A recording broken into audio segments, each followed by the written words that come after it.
Hi. அதாவது யூடியூப்பில் என்னோடய கஷ்டமான ஜேர்னியை பற்றி தான் உங்கள்கிட்ட ஷேர் பண்ண போகிறேன். கொஞ்சம் மனசு வேதனையோட தான் உங்கள்கிட்ட நான் இதை ஷேர் பண்ணுறேன். என்னென்னா, நான் யூடியூப்பில் வந்து வீடியோ போட ஸ்டார்ட் பண்ணி ஒரு 4.5 இயர்ஸ் இருக்கும். யூடியூப் தான் என்னோடய உலகம்னு நினச்சி அதையே முழு நேர வேலையாக எடுத்து பண்ணது ஒரு 3.5 இயர்ஸ். என்னதான் இவ்வளோ காலமாக நான் அதை பண்ணிகிட்டு இருந்தாலும் எனக்கு இன்னும் அது கை கொடுக்கல. அதுதான் உண்மையும் கூட. நானும் உங்களுக்கு பிடிச்ச மாதிரி பல கண்டென்ட்டை மாற்றி மாற்றி ட்ரை பண்ணி கடைசியில் ஃபைனலாக இப்போது என்னோடய லைஃப் ஸ்டைல் வீடியோ வர லெவலில் வந்திருக்கேன். இருந்தாலும் அந்த கண்டென்ட் ஸ்டார்ட் பண்ணும்போது ஒரு நல்ல ரீச் இருக்குது. அப்புறம் போக போக பார்த்திங்கன்னா சுத்தமாக ஜீரோ ஆகிடுது. ஸோ இதே தான் எனக்கு எல்லா கண்டென்ட் போடும்போது கிடைக்கிது. என்ன தான் பண்ணுறது இதுக்கு மேலே அப்படிங்கிறது எனக்கு சரியாக தெரியல. ஏன்னா ஒரு வீடியோ போடுறது அவ்வளோ சுலபம்லாம் கிடையாது.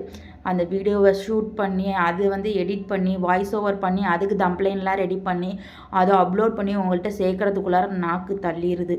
குறைஞ்சது ஒரு 3-4 மணி நேரம் இல்லை 5-6 மணி நேரம் கூட சம்டைம்ஸ் எடுத்துக்கும். இருந்தாலும் இவ்வளோ தூரம் மெனக்கட்டும் அதுக்கு நம்மளுக்கு ஒரு அங்கீகாரம் கிடைக்க மாட்டேதுன்னு எனக்கு மனசுக்கு ரொம்ப கஷ்டமாக இருக்குது. ஏதோ என் மனசில் இருக்க குமுறல்கள்லாம் உங்கள்கிட்ட கொட்டிட்டேன். நீங்கள் ஏதாவது பார்த்து பண்ணிவிடுங்க. ஓகே, சரி, ஓகே, பாய்.